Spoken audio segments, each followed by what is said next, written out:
Hello, class, and welcome to this week's discussion on the novel The Marrow of Tradition by Charles Chesnutt.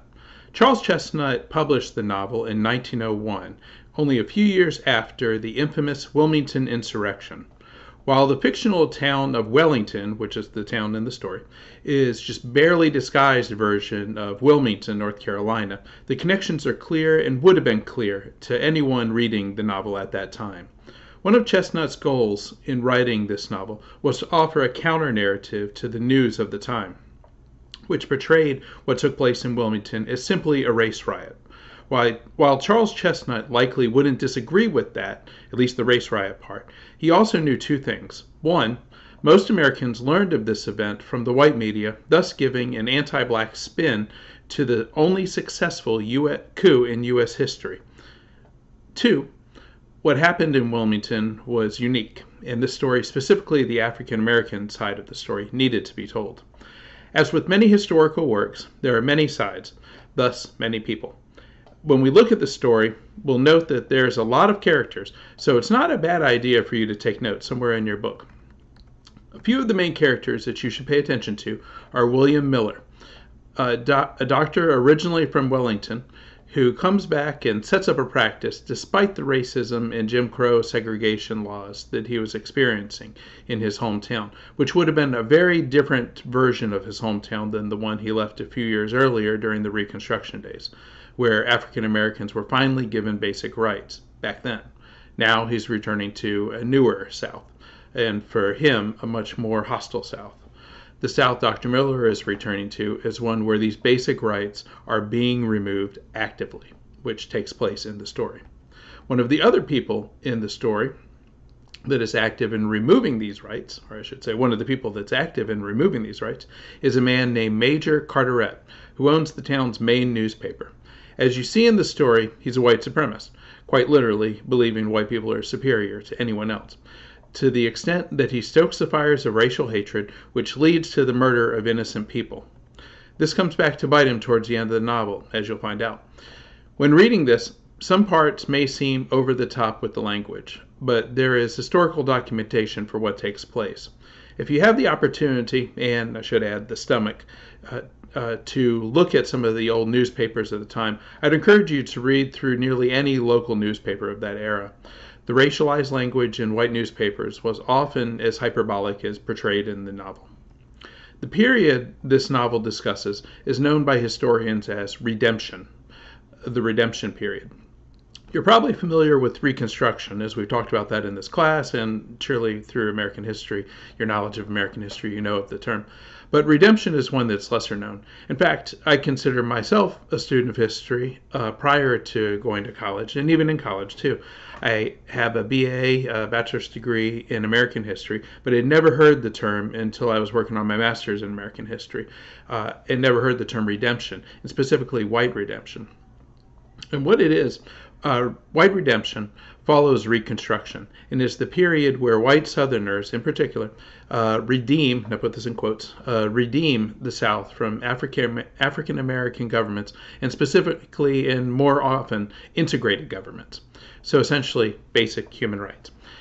This happened throughout the South, including Pensacola, in the town where the University of West Florida is.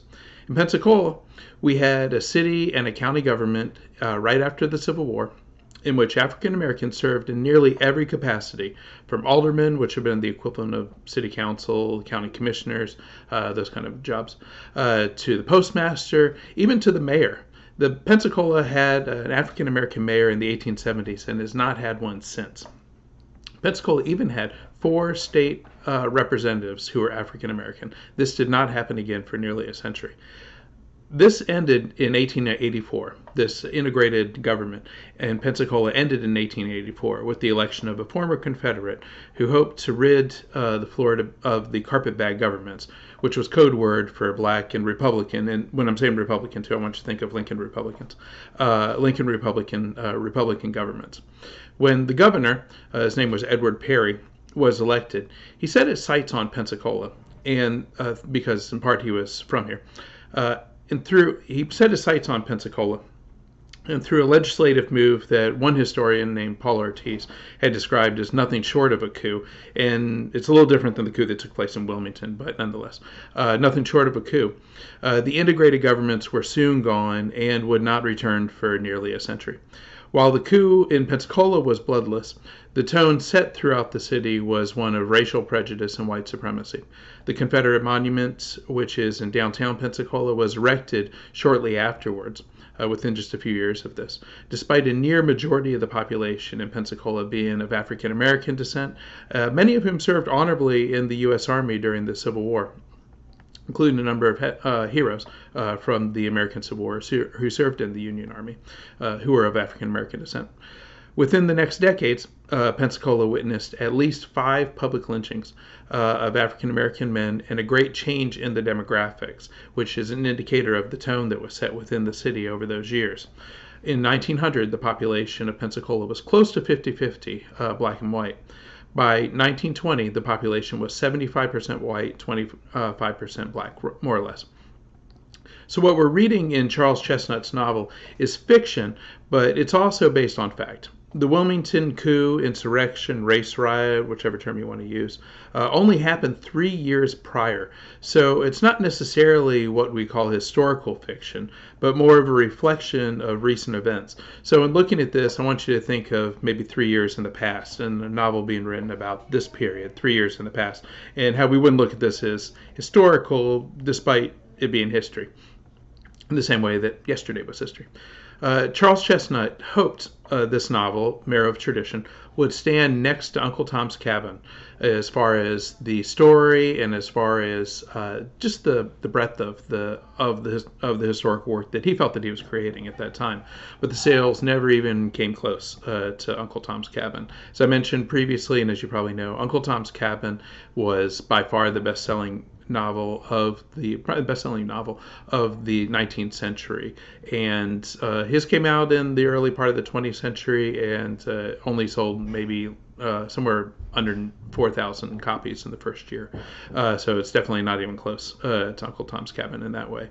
But the reception that he received in the South was terrible, which shouldn't be a surprise, considering that a lot of the reading public at that time was largely white, and at least in the reviewers was in that side. The reception was largely white. And then in the North, it was lukewarm. And I should clarify again that this reception among reviewers was among white reviewers. One notable African-American reviewer, W.B. Du Bois, had said that Charles Chesnutt's novel was the best sociological dissection of the Wilmington insurrection done to date. That's a pretty big compliment coming from a man such as W.B. Du Bois. So when looking at the novel, I want you to try to put yourself in the shoes of the main characters. We see many themes in the novel: racism, of course, violence, segregation, biracial, mixed race identity, miscegenation. Also, I think it's important to consider the psychological impacts on the Southern mind, black and white, in the post-Reconstruction years. Imagine what it would have been like to be African American at the time and to have earned the rights that we assume now, we look at now as basic human rights.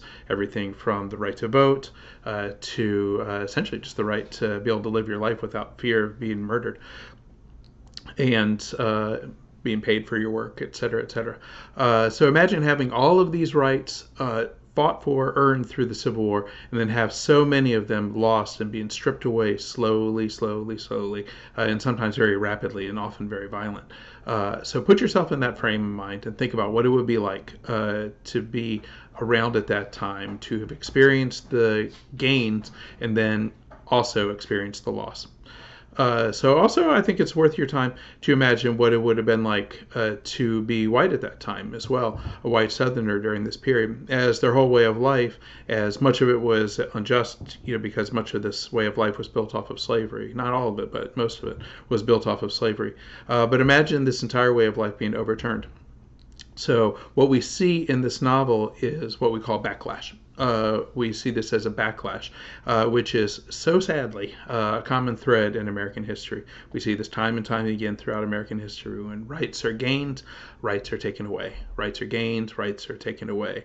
Some may say this is 2 steps forward, 1 step back. Of course, that depends on your perspective, but many people would see it in that same way. So when you're looking at this book, I want you to take a look at all those themes, and I want you to consider all of the things I've talked about here. That this is historical, but it's not necessarily historical in the way that we would normally see a historical novel. But there's a lot of things that are taking place in here. And as gruesome as many of them seem, this was unfortunately very common. In smaller instances, in different ways, as what was happening in this novel took place throughout the South, and to some extent even in some northern cities as well, but in particular throughout the South, through this period known as the Redemption period. So, as always, if you have any questions at all, please ask. I'm more than happy to answer any questions you have. All right, thank you.